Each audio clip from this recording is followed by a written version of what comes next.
Bismillahirrahmanirrahim. Alhamdulillahi Rabbil Alamin. Wa bihi nasta'in ala umuri dunya waddin. Wassalatu wassalam ala al-mab'uthi rahmatan lil alamin, Nabiyyina wa habibina wa qudwatina Muhammad ibn Abdullah wa ala alihi wa sahbihi wa man sar ala nahjihi wa ihtada bihadihi wa istanna bisunnati ila yaumiddin, amma ba'du.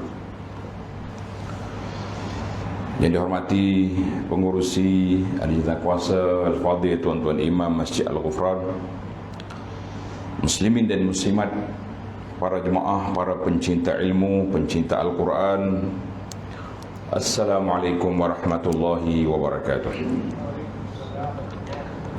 Alhamdulillah, syukur kita kepada Allah Azza wa Jalla kerana dapat meneruskan majlis ilmu di masjid kita ini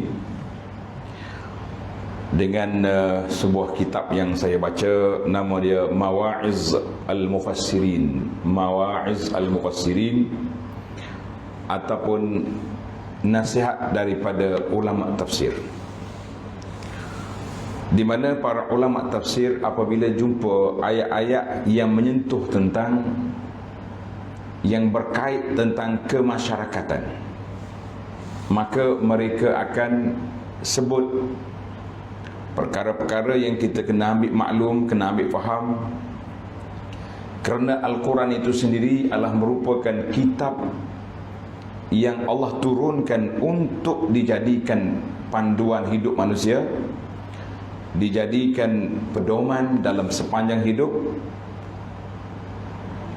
penunjuk arah menuju kepada keredaan Allah Azza wa Jalla yang melayakkan kita ke syurga Allah Azza wa Jalla. Kerana itu para jemaah sekalian, Allah turunkan Al-Quran itu sebagai mau'izah, sebagai peringatan dan juga nasihat. Untuk sesuai dengan tajuk ini, para jemaah yang ada kitab Al-Quran boleh buka ayat surah Yunus. Surah Yunus ayat 57. Surah Yunus ayat 57. Allah Subhanahu wa taala peringatkan kepada kita dalam ayat 57. A'udzu billahi minasy syaithanir rajim. Ya ayyuhan nasu qad ja'atkum maw'izatun mir rabbikum wa shifaa'un lima fis sudur wa hudan wa rahmatun lil mu'minin. Wahai umat manusia, ayat ini Allah tujukan kepada semua. Kalau nak tuju pada orang beriman saja, dia akan sebut ya ayyuhallazina amanu. Tapi oleh kerana Quran ini untuk semua, bukan untuk orang Islam saja, untuk semua manusia. Asalkan dia itu manusia, asalkan dia itu berbentuk nas, maka Allah panggil supaya mereka berfikir. Qad ja'atkum mau'izatun mir rabbikum. Sesungguhnya telah datang kepada kamu Al-Quran yang menjadi nasihat, pengajaran dari Tuhan kamu. Itu sifat yang pertama, sifat Al-Quran itu mau'izah. Wa shifaa'un lima fis sudur, dan yang menjadi syifa, penawar bagi penyakit-penyakit batin yang ada dalam dada kamu. Bahkan penyakit fizikal pun boleh dirawat juga dengan Al-Quran. Yang ketiga, wahudan, dan juga menjadi hidayah, petunjuk untuk keselamatan kamu di dunia dan juga lebih di akhirat. Yang keempat, warahmatun lil mu'minin, serta membawa rahmat bagi orang yang beriman. Mana empat sifat ini memberi kesan utama, memberi kebaikan kepada siapa? Kepada orang yang beriman. Tapi kalau dia tengok Quran, dia jumpa Al-Quran, dia dapat Al-Quran, tapi dia tidak beriman, maka dia tidak mendapat faedah daripada Al-Quran itu sendiri. Maka disitulah kata para ulama tafsir, tajuk kita ni pun mau'izatul mufassirin, nasihat daripada ulama tafsir. Maka Allah Subhanahu wa taala turunkan Al-Quran ini kepada Nabi sallallahu alaihi wasallam. Allah sifat dengan beberapa sifat yang banyak. Ulama tafsir kata tarbu alal arba'in. Sifat Al-Quran itu lebih daripada 40 sifat. Wa min hazihil awsaf, di antara sifat yang Allah Taala sebut, yang kita nak fokuskan di sini para jemaah sekalian, iaitulah sifat mau'izatun. Allah Taala sebut mau'izatun, menjadi peringatan, nasihat. Wa qarib min hadzal makna, dekat dengan mau'izah ada lagi sifat Al-Quran, zikra, peringatan. Dia ada dua. Bila kita ingat, kita akan sedar, kita akan kembali kepada jalan Allah Azza wa Jalla. Jadi setiap orang yang baca Quran, memahami makna Quran dan tadabbur Quran, dia akan jumpa peranan Quran ini mau'izah wa zikra. Dia beri peringat, dia beri nasihat dan menjadi peringatan. Nah, nasihat bagi orang yang tak tahu. Ini ulama tadabbur kata, kenapa dia sebut dua? Dia kata nasihat itu bagi orang yang tak tahu, zikra bagi orang yang lupa. Kita ni dah tahu, kita dah belajar Al-Quran, kita sudah belajar tafsir, kita sudah dengar huraian-huraian daripada para ulama kita, tapi lupa. Maka kerana itu dia kata disebutkan bahawa peringatan itu sentiasa diulangi. Peringatan itu mesti diulangi sentiasa, sebab dia kata mau'izah, peringatan itu kasyat, seperti tongkat, cemeti, pemukul. Sekali kita kena pukul, kita ingat. Bila dah sembuh, lupa balik. Kena sentiasa berada kita dalam majlis Al-Quran. Allah Ta'ala sebut dalam surah Qaf ayat 37, inna fi zalika la zikra. Sesungguhnya Al-Quran itu menjadi peringatan. Kepada siapa? Semua orang baca Quran, semua orang dengar Quran, semua orang ikut musabaqah Quran? La. Liman kana lahu qalbun, bagi orang yang beri hati dia kepada Quran. Maknanya dia dengar Quran dengan hati, dengan sepenuh hati, bukan dengar dengan telinga, matanya mengantuk ataupun hatinya khayal. Kita kata itu tidak masuk. Dan tidak dinafikan dari sudut pahala. Pahala baca Quran satu, tapi pahala memahami itu lebih besar. Au al-qassam'a, ataupun orang yang buka telinga dia, wa huwa syahid, dan dia hadir, hati dia dengar, fokus, memahami, maka itu orang yang mendapat zikra daripada Al-Quran. Mana Al-Quran itu satu mau'izah dan juga zikra, peringatan. Maka disebut dalam Al-Quran mau'izah al-hasanah, nasihat yang baik. Dalam suratul Nahli ayat 125, Allah beri peringatan kepada kita, ud'u ila sabili rabbika bil hikmati wal mau'izatil hasanah. Ud'u ila rabbik, kamu panggillah, ajak orang mari kepada jalan Allah Ta'ala itu dengan mana? Dengan hikmah, dengan kebijaksanaan, dan dengan jalan yang baik, wal mau'izatil hasanah, dan nasihat yang baik. Kata ulama tafsir, ba'dul mufassirin qala hiya mawa'izul Quran. Di antara nasihat yang terbaik untuk kita ambil model contoh, iaitulah nasihat daripada Al-Quran. Kita kadang-kadang terlupa kita. Bila kita sebut tentang motivasi, kita duk pilih perkataan sana, perkataan sini. perkataan John tu John ni, tapi kita lupa maza qala rabbuna azza wa jalla, apa yang dipesan oleh Allah azza wa jalla kepada kita. Jadi dalam ayat ini Allah Ta'ala sebut fama lahum anit tazkirati mu'ridin, kenapa mereka itu lari daripada peringatan, ai an mawa'izil Quran, daripada peringatan Al-Quran. Mana kesan daripada peringatan Al-Quran yang sangat besar. Dalam buku yang saya baca, nama dia Hakaza Ashu Ma'al Quran, banyak sekali contoh-contoh contoh yang dibuat tentang kesan Al-Quran itu kepada orang yang membacanya dengan tadabbur, dengan memerhati, meneliti makna dan kandungannya. Al-Imam Ibn Jarir At-Tabari rahimahullah ta'ala, yang meninggal tahun 310,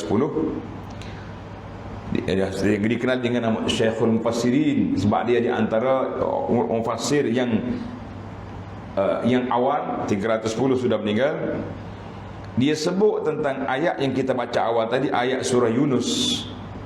Ayat surah Yunus, ya ayuhan nasu qad ja'atkum mau'izatun min rabbikum, ayat 57. Kata Tabari rahimahullah, ja'alahu Allahu lil mu'minina syifa.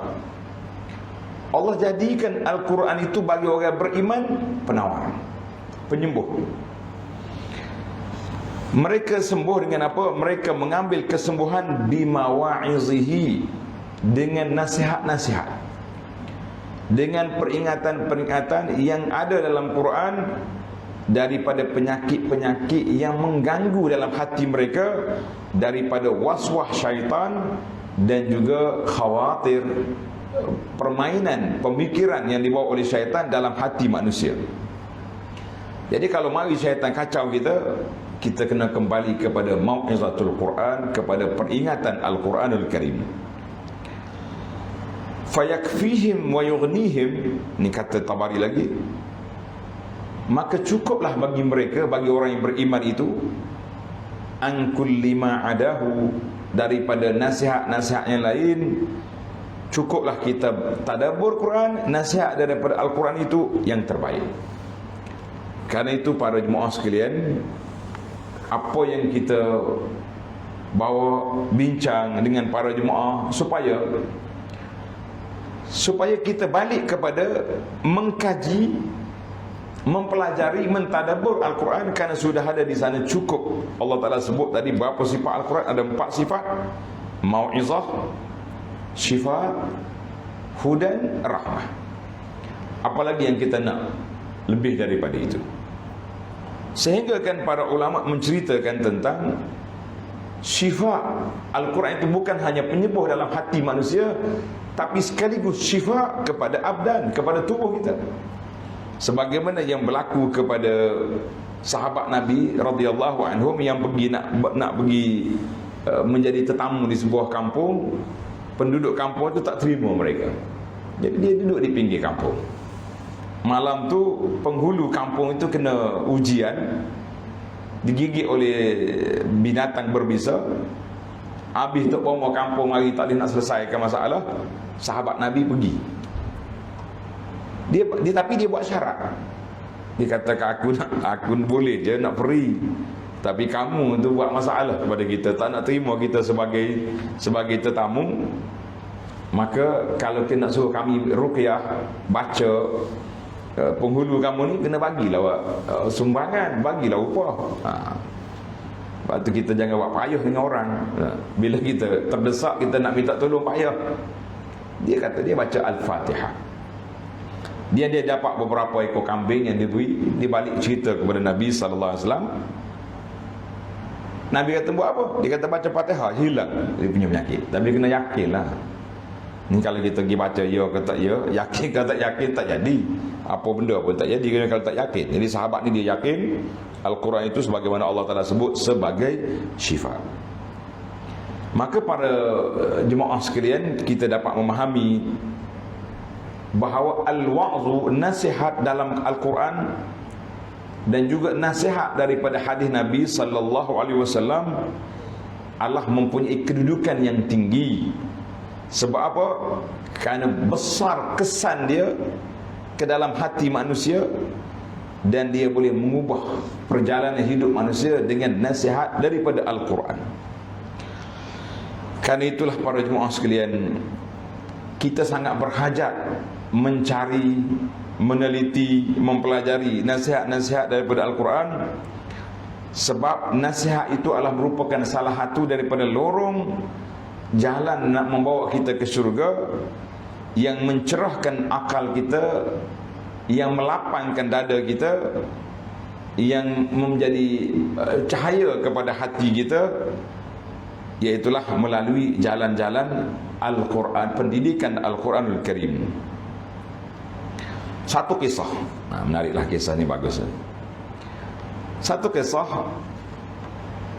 Nabi, seorang sahabat Nabi, nama dia Hanzalah Al-Usaidi radhiyallahu anhu. Satu hari dia jumpa dengan Sayyidina Abu Bakar. Dia jumpa Sayyidina Abu Bakar. Faqala kaifa anta ya Hanzalah. Abu Bakar tanya khabar. Apa khabar Hanzalah? Biasalah, Hanzalah ni jumpa Sayyidina Abu Bakar, Abu Bakar tanya khabar. Macam kita jugalah, jumpa sahabat-sahabat tanya khabar. Qala qultu nafaqa Hanzalah. Maaflah Sayyidina Abu Bakar, Hanzalah ni macam munafik lah. Oh, sudah. Terkejut Abu Bakar, subhanallah, kenapa? Apa sebab munafik ni? Sayyidina Abu Bakar kenal Hanzalah ni seorang yang taat, yang kuat beribadat. Kenapa boleh jadi munafik? Qultu, kata Hanzalah, nakunu inda Rasulillah. Waktu kami duduk dekat Rasulullah sallallahu alaihi wasallam, kami dengan nasihat. Nabi sebut tentang neraka, sebut tentang syurga, seolah-olah dua tempat ini berada depan mata kita. Mana kita dengan berasa takut, dengan gerun, dengan semangat. Fa iza kharajna, bila kita kembali ke rumah kami, jumpa dengan isteri, jumpa dengan anak-anak, jumpa dengan harta benda, fanasina, kami terlupa balik kepada nasihat. Qala Abu Bakar, kalau macam ni, aku pun sama juga. Waktu duduk dekat Nabi lain, bila balik rumah lain. Fa wallahi, inilah yang menimpa kita bersama. Fantalaqtu ana wa Abu Bakar. Dia kata, mari kalau macam ni, mari kita pergi jumpa Nabi sallallahu alaihi wasallam, nak tanya, minta nasihat, minta mau'izah, apa kepandangan Rasulullah tentang keadaan kami. Hatta dakhalna ala Rasulillah. Bila masuk bertemu dengan Nabi sallallahu alaihi wasallam, Hanzalah mengulangi balik kata-kata dia tadi. Ya Rasulullah, nafaqa Hanzalah. Rasulullah, Hanzalah ni munafik. Rasulullah terkejut Nabi. Faqala sallallahu alaihi wasallam, wa mazak, apa ni?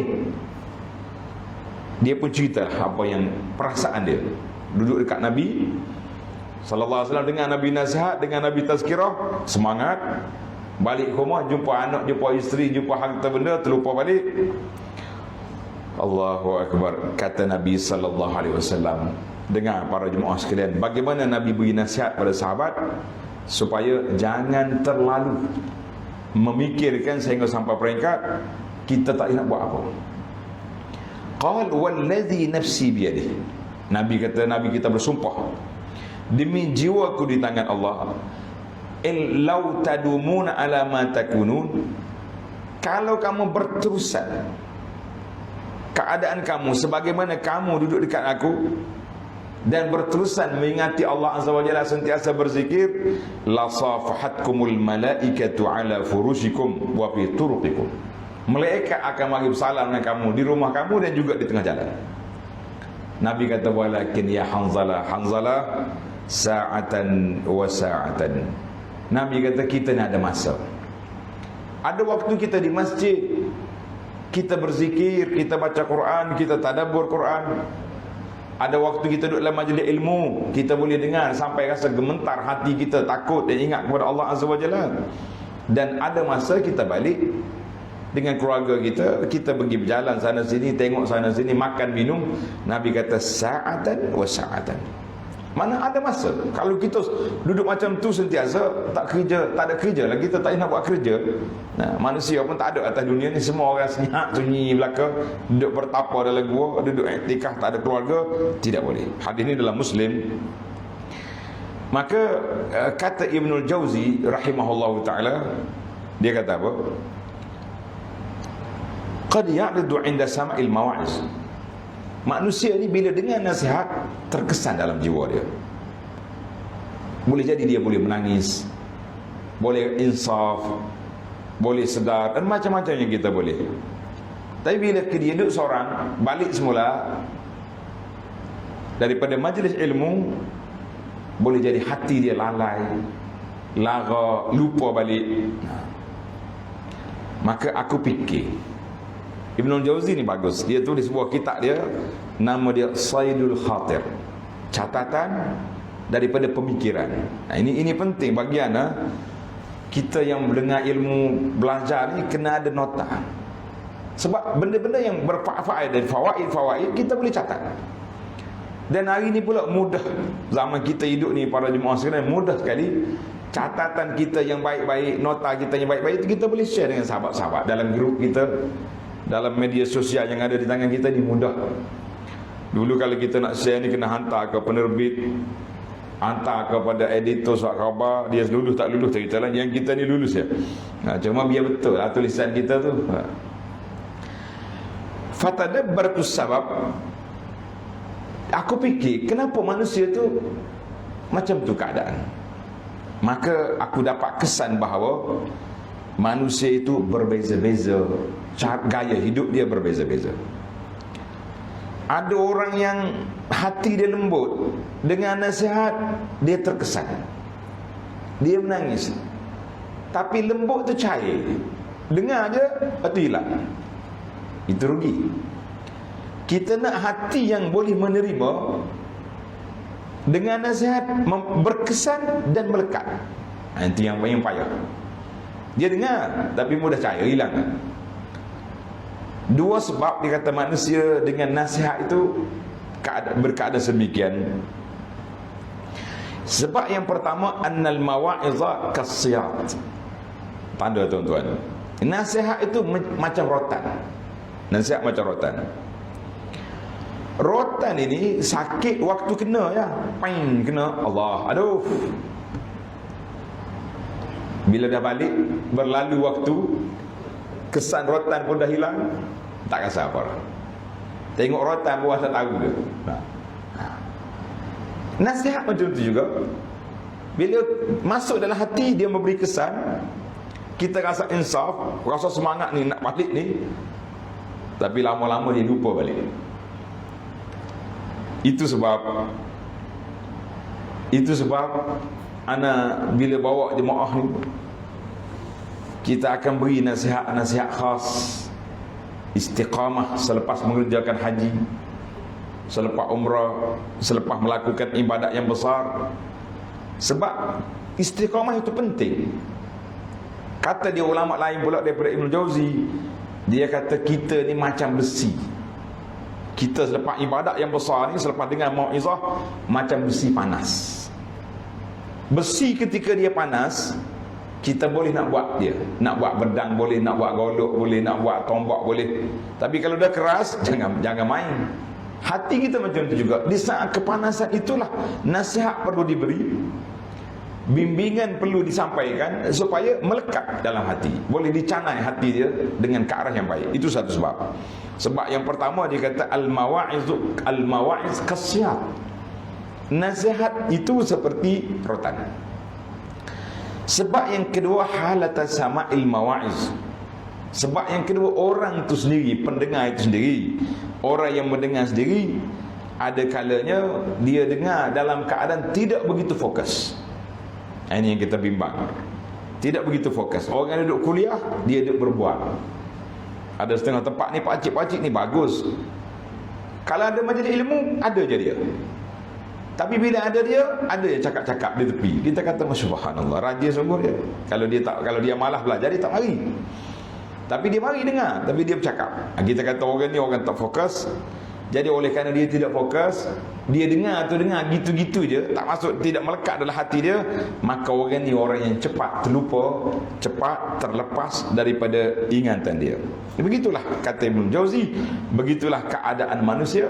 Maka Nabi SAW sebagai murabbi al-ummah, memahami situasi, maka Nabi SAW beri nasihat kepada Hanzalah sa'atan fasa'atan. Mana dalam hidup kita ni tak boleh serius sentiasa.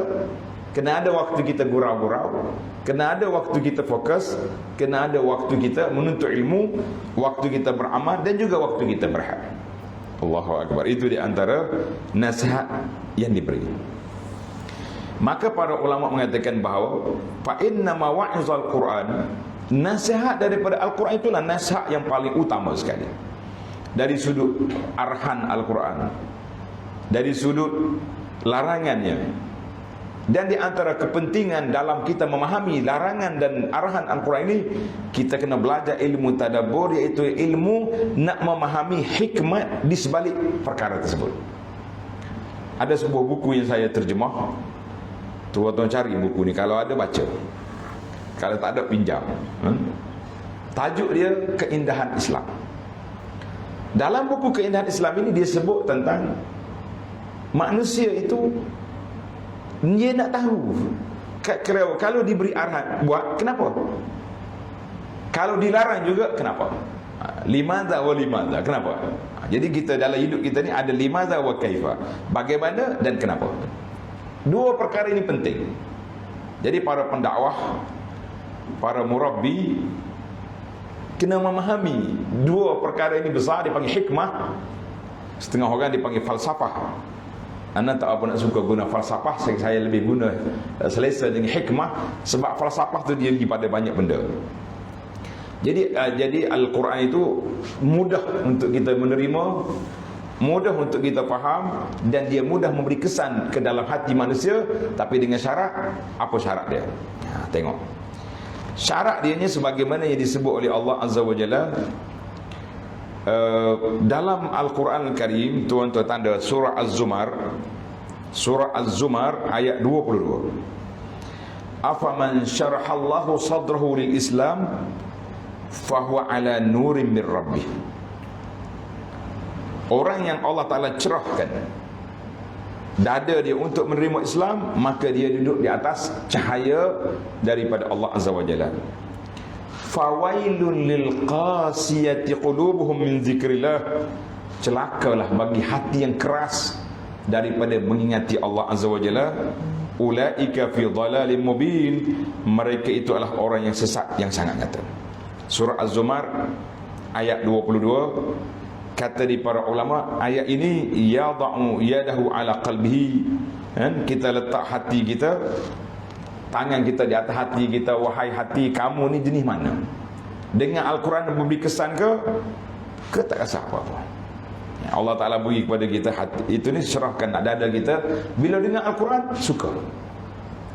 Dengar orang baca Quran, sakit hati, jangan.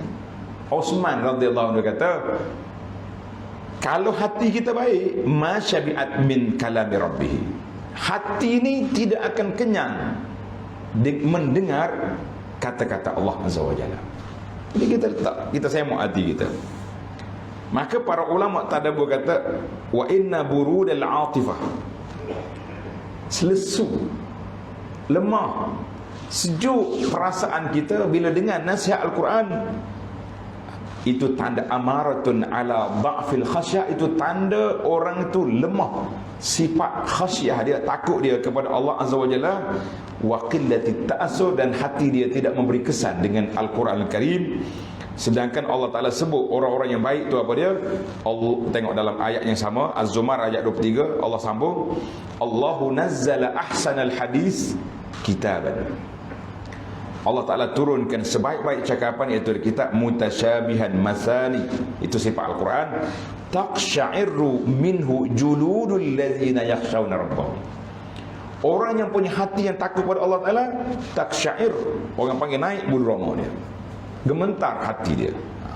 summa talinu juluduhum wa quluhum ila dzikrillah, kemudian kulit dia, hati mereka akan lembut apabila dengar peringatan daripada Allah Azza wa Jalla. Zalika hudallahi yahdi biman yasha wa man yudlillahu fama lahu min had. Itulah sifat-sifat Al-Quran itu memberi kesan kepada jiwa manusia, memberi kesan kepada hati manusia. Allahu akbar. Satu kisah